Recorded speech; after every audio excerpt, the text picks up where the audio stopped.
lamba mawka waɗino gure fof notiti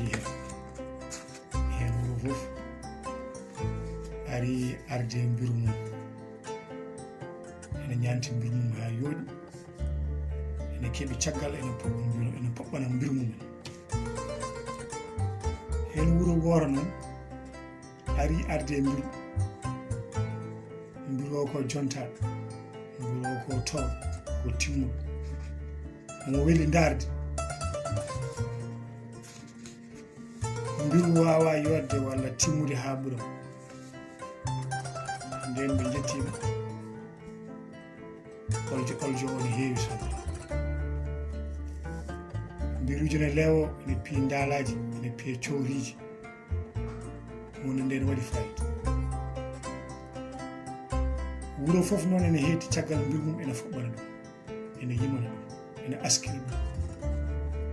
ene manta ɗum hen wuro noon mbattani hakkille e mbiru mum foɓɓanani ɗum cinkani ɗum mantani ɗum haɗata mbiruji ne cippira ɓeene camɓe ɓeene ngabba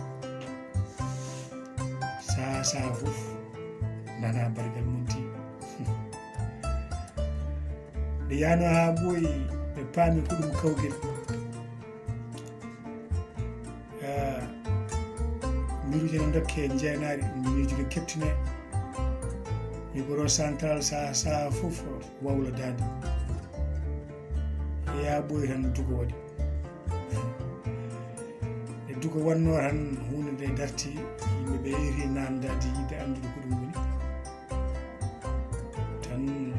yimɓe wuro ngo dari mbi wonde gueɗe ɗe ndewani lawol sibu minen amin garde mbiru huɗɗiɗum tidde ala ɗo e mbiruji gonɗi ɗo ɗi gueɗe ɗe ndewnaka lawol mbiru amin hokkaka fodde mum heptinaka ay wajiɓe ɓe jabaki ɓe lamba ka joggi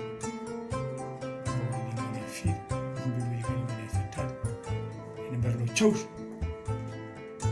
ɓe daari kamɓe ɓe puttini gese eɓe gande koyeɓe mbiru mabɓe jokki e mbiruji hay so tawi heptinaka tan no lewole ha ewe mbiruji ɗon noon haalo pulaar mbi